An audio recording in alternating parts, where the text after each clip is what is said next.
অনেক দিন ধরে যারা টনসিলের সমস্যায় ভুগতেছেন এবং অনেক ডাক্তার দেখিয়েছেন এবং ওষুধ খাচ্ছেন কিন্তু পুরোপুরি ভালো হচ্ছেন না, মানে একটু থেকেই যায়, পুরোপুরি যায় না।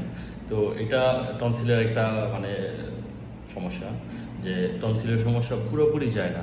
একটু এনভায়রনমেন্টাল চেঞ্জ হইলেও টনসিলের সমস্যা চলে আসে। একটু খাবার দাবার ঠান্ডা খেয়ে ফেলছেন, টনসিলের সমস্যা চলে আসে। একটু বেশি টক খেয়ে ফেলছেন, টনসিলের সমস্যা চলে আসে। তো এটা একটা টনসিলের নিজস্ব সমস্যা। টনসিলের ভিতরে ক্লিপ থাকে এবং ক্লিপটের ভিতরে জীবাণু বসে থাকে আসলে। তো ওইটাকে টনসিল পুরোপুরি ইরেডিকেট করতে পারে না, এই জন্য এটা হয়। আর এটা তো একটা টনসিলের নিজস্ব সমস্যা আছে, কিন্তু দেখা গেলো যে আমরা টনসিল অপারেশন করে দিই, তারপরেও আবার হচ্ছে, তখন কি বলবো, তখন তো টনসিলের সমস্যা না।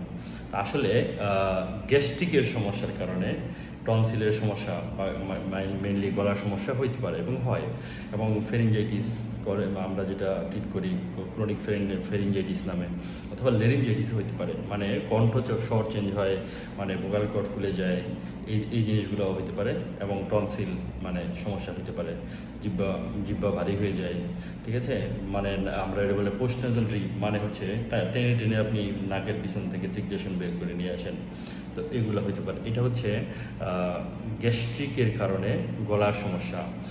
এই মেডিকেলে আমাদের ইএনটির ভাষায় এটা বলে ল্যারিঙ্গো ফ্যারিঞ্জিয়াল রিফ্লেক্স। আর মেডিসিনের ভাষায় এদের একটা টার্ম আছে, গ্যাস্ট্রোইসোফেজিয়াল রিফ্লেক্স ডিজিজ, জিআরডি। হচ্ছে স্টমাক থেকে গ্যাস্ট্রিক অ্যাসিড উপরের দিকে উঠে আসে, ইসোফেজিক অ্যাসিড বুকে উঠে আসে, এটাকে বলে জিআরডি। তো এই বুকের অ্যাসিডটা, এটা একই তো নালী, এটা উপরের দিকে যখন একদম গলা পর্যন্ত চলে আসে, তখন আমরা এটাকে বলি ল্যারিঙ্গোফ্যারিঞ্জিয়াল রিফ্লেক্স। এই কারণে অনেকের অনেক এতদিন কম ছিল, কম অত বেশি এটার প্রিভিলেন্স না। কিন্তু বাংলাদেশে এখন যেই পরিমাণ গ্যাস্ট্রিকের সমস্যা বাড়ছে, মানুষের যেই পরিমাণ গ্যাস্ট্রিকের ওষুধ মানুষ খায়, ওই অনুসারে গলারও আমাদের ভাবার সময় আসছে যে গ্যাস্ট্রিকের কারণে গলার সমস্যা হয়, এবং অ্যাবসলিউটলি এটা হয়। তো গ্যাস্ট্রিকটা যদি ভালোভাবে কন্ট্রোল না করা যায়, তাহলে আমরা গলার ট্রিটমেন্ট করে শান্তি পাই না, রোগী পুরোপুরি ভালো হয় না। তো এই জন্য আমরা তো এই ব্যাপারে সচেতন যে গলার সমস্যা নিয়ে যে আসছে, তাকে আমরা গ্যাস্ট্রিকের ওষুধ দিব, এবং গ্যাস্ট্রিকের ওষুধ ভালোভাবে নিয়ম মেনে তাকে আমি 1 মাস খাওয়াই। এটা আমাদের প্রোটোকল, আমি খাওয়াই আর কি। কিন্তু যে রোগীদেরকে এই ব্যাপারে সচেতন হইতে হবে। রোগী ম্যাক্সিমাম গলার সমস্যা, অন্য কোনো সমস্যা না, ব্যথার ওষুধ খাওয়াচ্ছেন না, তাও আমার গ্যাস্ট্রিকের ওষুধ কেন খাওয়ান, এটা রোগীদের কোশ্চেন।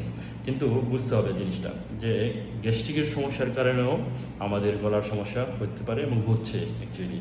এজন্য গ্যাস্ট্রিকের ব্যাপারে সচেতন হইতে হবে, গ্যাস্ট্রাইটিস কমাইতে হবে, এবং গ্যাস্ট্রিকের ওষুধ খেয়ে এটাকে নিয়ন্ত্রণে আনতে হবে। তাহলে আপনি গ্যাস্ট্রিকের সমস্যা থেকেও সমাধান পাবেন, সাথে গলার সমস্যা, টনসিলের সমস্যা থেকেও সমাধান পাবেন। সবাই ভালো থাকবেন। আসসালামু আলাইকুম।